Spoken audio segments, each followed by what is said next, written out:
मुल्क अरब में अहमद नामी एक शख्स रहता था। वो अपने कबीले का सरदार था, इसलिए सब उसे शेख के नाम से पुकारते थे। शेख बहुत रहमदिल और नेक इंसान था। उसके पास एक अरबी नस्ल का घोड़ा भी था जिसका सारे मुल्क में चर्चा था। लोग उस घोड़े को देखने के लिए दूर दराज के इलाकों से आते थे। कई अमीर लोग इस घोड़े को खरीदना भी चाहते थे, मगर शेख उसे बेचने के लिए तैयार नहीं था। उसी दौर में कबीले नोमा में एक खूबसूरत लड़की रहती थी जिसका नाम लैला था। बहुत से नौजवान उससे शादी के ख्वाहिशमंद थे। जब शेख के घोड़े की शोहरत उसके कानों तक पहुंची तो वह हर कीमत पर घोड़े को हासिल करने की ख्वाहिशमंद हुई।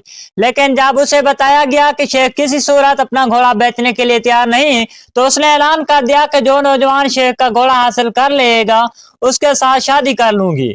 लैला का ऐलान सुनकर एक नौजवान कासिम तवील सफर करके शेख के महल पहुंच गया।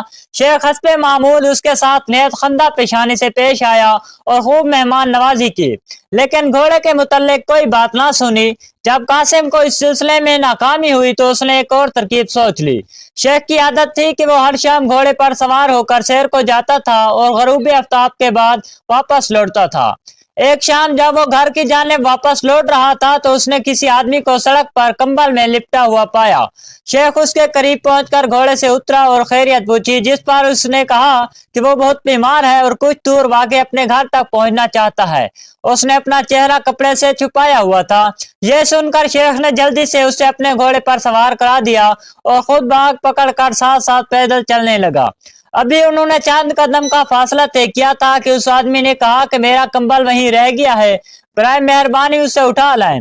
जैसे ही शेख उस आदमी को छोड़कर कंबल लेने गया, उसने घोड़े की रफ्तार तेज कर दी और फिर चीख कर शेख से कहा, शेख साहब मैं जा रहा हूँ। जो घोड़ा तुमने मुझे फरोख्त करने से इनकार कर दिया था मैंने वैसे ही हासिल कर लिया है। यह सुनकर शेख समझ गया कि उसे धोखा देने वाला शख्स कोई और नहीं कासिम है। चुनाचे उसने ऊंची आवाज में जवाब दिया, मैं तुमसे सिर्फ एक बात कहना चाहता हूँ कि अगर तुम घोड़े से मुतल्लिक पूछे तो उससे ये मत कहना कि मैंने इसे धोखे से हासिल किया है, क्योंकि इस तरह लोगों का एतमाद एक दूसरे से उठ जाएगा और फिर कोई शख्स किसी दूसरे की मदद नहीं करेगा।